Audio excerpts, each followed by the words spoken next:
Welcome into Cubs Post-Game Live, presented by Blue Cross Blue Shield, alongside the former National League Rookie of the Year, Todd Hollinsworth. I'm Mark Shanowski, pinch hitting for the Catman tonight. Cubs made a lot of news before the game. They released Ian Stewart. They designated Carlos Marmol for assignment. We'll talk about those moves later. But first, Todd, it looked like the Cubs were sailing along. Jackson had his stuff going, and then it all fell apart. Yeah, it did. This has been the story for Edwin Jackson this year. Again, an opportunity, a lead early in the ballgame, had been throwing the ball pretty well. His last few starts, gets away from him, loses it in the fifth inning. It starts to unravel, can't get it back. The Brewers explode. This is a team that's been scuffling a little bit offensively. The Brewers get the bottom of their lineup going. They get some big production. We talk about Ricky Weeks having a big day, and they get the big win. Now, the Cubs expected that Edwin Jackson, as a veteran, would be an innings eater for him. Obviously, he's not provided what they wanted when they signed him to that 4-year free agent contract. What's been the biggest issue for Edwin Jackson? Well, certainly the one thing that I continue to pick up on with Edwin is those pinch moments, those moments in a game where you sense it slipping away, unable to control it. And I really will speak to his aggressiveness. He becomes actually more passive in some of those situations. You see a lot more off-speed pitches, almost pitching to not make a mistake, Mark, and that's what's really gotten him in trouble more times than not this year, because if you look at a lot of these Cubs games, they're very close, especially the ones that they win, 4-2, 3-1. Typically, the pitching has been pretty good. Not always a ton of offense, but when you're in those games, you're going to have moments that you have to manage. He has not done a good job managing them this year. Yeah, the Cubs starting pitching has been excellent for the most part, but Edwin Jackson has been a disappointment. Time to check out our Sports Authority play of the game. This one came courtesy of the Milwaukee's outstanding young shortstop, Gene Segura. Bottom of the fifth inning, game tied at 3. He comes through with a double to right to drive in the go-ahead run. And Todd, he now has 100 hits for the season, first guy in the National League to reach that. Oh, what a surprise this young man has been. He's been a great player for the Milwaukee Brewers and does such a nice job staying inside the baseball right here with 2 strikes going down the right field line. Breaks this game wide open. This is part of the collection of good at-bats from Brewers hitters when Jackson was on the ropes. Well, ever since the Brewers lost Prince Fielder to the Tigers in free agency, they've been struggling to find someone to fill in at that first base spot. They've been juggling a lot of guys who really aren't equipped to play that position. They brought Juan Francisco over from Atlanta, and he provided a home run early against Edwin Jackson. A towering drive, and I know the Brewers are thinking that maybe they caught something here, a guy that's got some power potential. No, that's what they're looking for from the left side of the plate. Len and JD were talking about this a little bit. They're pretty covered on the right side of the plate. They're hoping to give an opportunity to this young man and hopefully get some production. He got it right there. Had a very nice day today. Got a tough pitch there, fastball up and in, and gets it over the wall right there. It wasn't a towering shot, but that's Milwaukee. We know the ball will jump, and it's always going to be part of the conversation up there. He gives them some homers. They might be just happy with him. And now let's get to the fifth inning. It was Francisco who started it all with a walk, and Jackson came in only giving up 2 hits. It looked like he was in control, and then it just fell apart. You know, Mark, this is where the evidence lies. You look at this at-bat right here. He starts him off with a slider, and this is where the at-bat gets away. This is a lead-off at-bat to an inning with a 3-run lead. You've now seen 3 consecutive off-speed pitches, 4 consecutive off-speed pitches, soon to be 5 consecutive off-speed pitches. What does that tell you? That is not aggressive. That is not pitching with the lead. And what ends up happening is you open up the door. Milwaukee Brewer hitters start to keyhole him a little bit, say, you know what, we're going to make you throw strikes, you're throwing balls. Well, guess what? You start getting fastballs out over the plate. Edwin Jackson squeezes that ball just a little tighter, like you see right there, bouncing the ball, setting the stage for the Brewers. They're looking for fastballs down the middle. They get a bunch this inning, and you're going to see a bunch of hits. But that's been the key for him. He can't minimize damage. That's Whenever right. he gets in a big inning situation, he can't find that pitch to get out of it. Well, you know, and part of it, I think more, I'm really going to say this, I think more than anything, it's mental. I mean, you really get into these situations. You got to know that as a starter. You're going to have pickles in a ball game. You're going to have jams you're going to get yourself into. But again, you have to stay aggressive. You're in control. This game got away from the Cubs. I mean, there's just really no other way to wrap it up. You had the 3-run lead, and you know, you saw how the Brewers started this inning. It was by being passive-aggressive, almost fearing the home run ball. And you look at it, it's the guy who did the damage, the one guy in the lineup who hit the homer early was the guy that he threw the 5 consecutive off-speed pitches to. Here's a look at tonight's starting pitchers. Kyle Lohse came in with a poor record for the Brewers, but a pretty respectable ERA. He turns in his 5th straight quality start tonight. He's not a guy that's got overpowering stuff, but after giving up the 3-run homer to Nate Schierholtz, he was pretty much in control. No, that was it. That's the damage. Kyle Lohse, effective. Kept the ball down tonight. You see no walks. That's part of his game plan as well. He's not going to give you free runs, but he made some pitches. Made one mistake to Nate Schierholtz. Was effective at the top of the strike zone quite a bit tonight, which is surprising. Again, this is a guy who throws 89 miles an hour, but you look at his repertoire, sinker, change. change-up down, slider. They'll occasionally run it in on the left-handers a little bit, and that one he didn't get in far enough. It was actually a two-seamer that he wanted to run back away from him. Nate cut it off and got the 3-run homer, but that's about the only mistake he made. Yeah, Edwin Jackson, very disappointing. He's now 3-10 on the year. Time for a break here on Cubs Post-Game Live, presented by Blue Cross Blue Shield. When we return, we're going to get Todd's thoughts on the Cubs' decision before the game. Parting company with struggling relief pitcher Carlos Marmol. In the process, they're going to eat close to $5 million in salary. We'll find out if Todd thinks that was a necessary move for the Cubs when we return.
Welcome back to Cubs Post-Game Live, and if you apply for the Travel Rewards Visa Signature Card, you can win a free airline ticket for up to $400.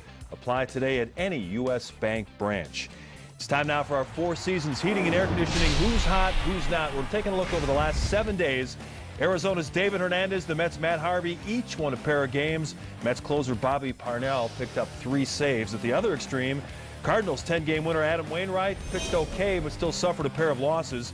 Different story for Ross Detweiler and Milwaukee's Alfredo Figueroa, who each gave up more than a run per inning. That will not get the job done. Welcome back to Cubs Post-Game Live, presented by Blue Cross Blue Shield. The Cubs designated Carlos Marmol for assignment today, which basically means they have 10 days to either trade him or release him. Here's Jed Hoyer on the decision to get Marmol off the roster.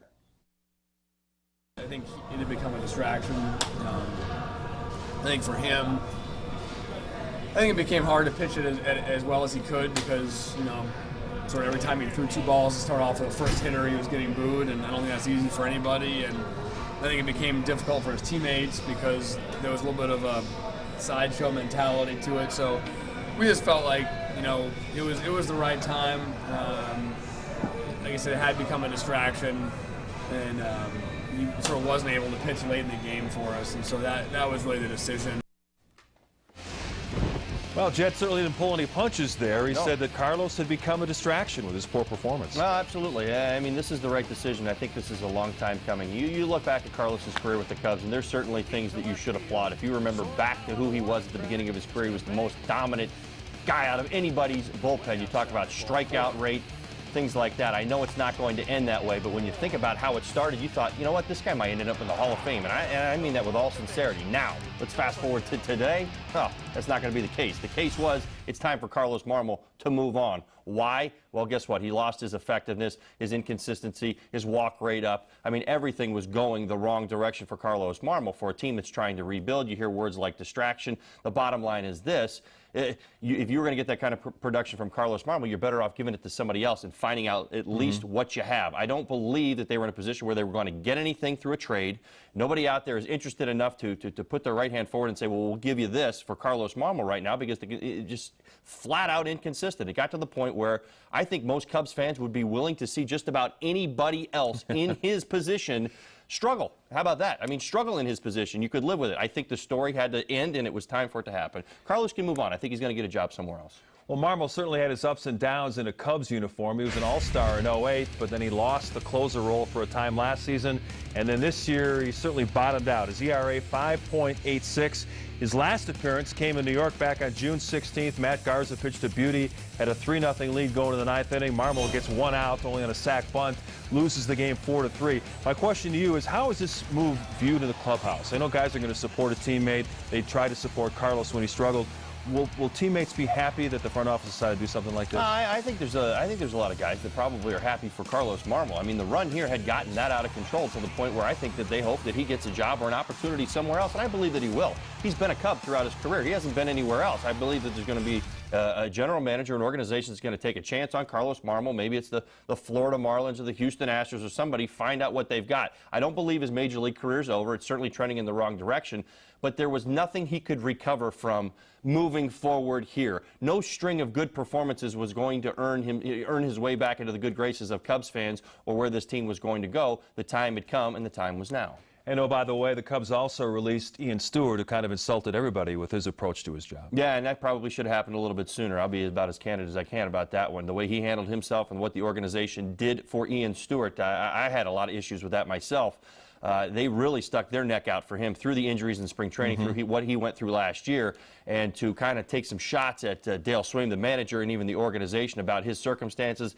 Listen, we all go through the struggles. You got to earn your way back to the big leagues, but it's got no place. You earn your way back to the big leagues. You don't talk your way back to the big leagues. So they lose close to $5 million on the salary remaining to Carlos Marmol. They invested $2 million more in Ian Stewart, which is gone as well. So you're going to make some mistakes along the way in a major rebuild. We're coming back with more on Cubs Postgame Live, presented by Blue Cross Blue Shield. We'll talk about a day off for Starlin Castro and how that might help the star shortstop just a little bit.